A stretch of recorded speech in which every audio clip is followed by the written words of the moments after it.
Di kesejahteraan ada beberapa inisiatif karena ini luar biasa pentingnya kesejahteraan untuk meningkatkan kualitas. Kalau guru-guru yang baik tidak punya nafkah yang baik, satu, profesi guru akan selalu sengsara.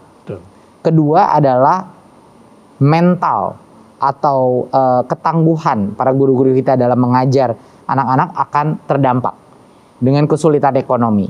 Mau guru sehebat apapun kalau mereka sulit mencari nafkah, ini akan menjadi penurunan kualitas pembelajaran di sekolah-sekolah kita. Jadi kita melakukan beberapa hal. Yang pertama kita lakukan untuk pertama kalinya dana BOS, itu kita relaksasi. Kita memberikan diskresi kepada kepala sekolah untuk menentukan kalau mau digunakan untuk bayar honor, guru honorer. Tergantung diskresinya kepala sekolah mana yang performanya baik, silahkan.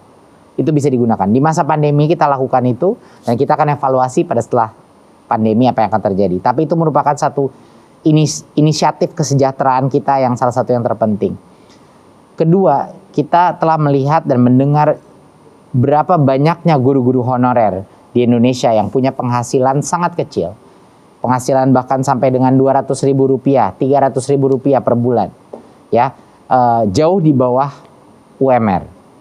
Jadi untuk tahun ini yang akan kita lakukan adalah untuk pertama kalinya kita akan melakukan tes untuk semua guru honorer. Jadinya kita akan memastikan di tahun 2021 semua guru honorer di Indonesia akan punya kapasitas untuk mengambil tes.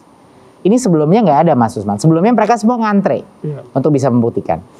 Yang lulus tes akan diangkat menjadi P3K. P3K itu adalah pegawai pemerintah dengan gaji yang setara dengan PNS. Ya, jadi dari sisi kesejahteraan dulu kita selesaikan ini. Jadinya kemarin itu banyak berita yang menyebut mengenai kapasitas 1 juta guru. Kami di Kemendikbud sudah menyiapkan sampai dengan 1 juta guru. Tapi ini harus dimengerti masyarakat. Yang bakal diangkat menjadi P3K, yang gajinya itu setara dengan PNS, hanya yang lulus tes, Pak. Jadi kalau lulus tesnya 1 juta, ya bisa 1 juta. Kalau yang lulus tesnya cuma 100.000, ya cuma 100.000. Yang lulus tes 200.000, ya 200.000 yang menjadi P3K. Tapi guru-guru honorer ini walaupun gagal pertama kali, mereka bisa mengambil sampai dengan 3 kali. Di tahun ini, tahun depan, ya kan? Kita akan memberikan kesempatan karena tes ini bisa dilakukan secara online di tempat testing center kita. Jadi ini merupakan satu inovasi untuk bisa memberikan keadilan sosial bagi semua guru honorer untuk bisa membuktikan kepada negara bahwa mereka layak menjadi setara sejahteraannya dengan PNS. Walaupun P3K ya. Jadi itu yang penting, Mas Usman, bahwa ini adalah hal yang belum terjadi sebelumnya gitu. Jadi kita di Kemendikbud berjuang untuk memastikan oke, tapi kalau lulus minimum standar ini dia harus bisa diangkat menjadi P3K. Dan itu adalah perjuangan kita di Kemendikbud untuk para guru honorer. Dan alhamdulillah dengan dukungan Bu Menkyu dan Bapak Menpan RB yang luar biasa, dukungan mereka itu luar biasa, dan Pak Mendagri juga, ini merupakan suatu inisiatif yang telah kita dorong dan akhirnya di tahun ini semua guru honorer bisa membuktikan kelayakannya untuk menjadi P3K, tapi tetap dengan standar. Karena kalau tidak ada tes itu, tanpa standar itu kita berpotensi merugikan anak-anak kita, dan itu tidak boleh. Gitu. Ini menarik sekali, sebuah upaya untuk memuliakan guru. Betul. Guru itu harus kita muliakan.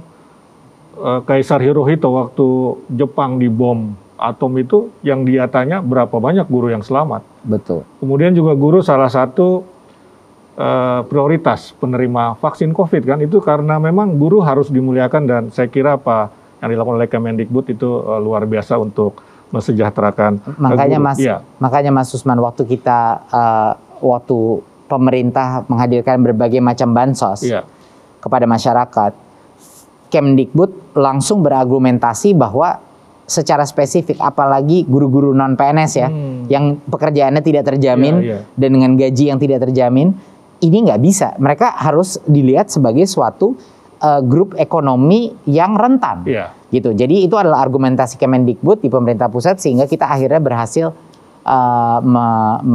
membantu jutaan guru non PNS dengan BSU, ya. BSU. Masing-masing diberikan sebesar itu yang 1,6 juta rupiah.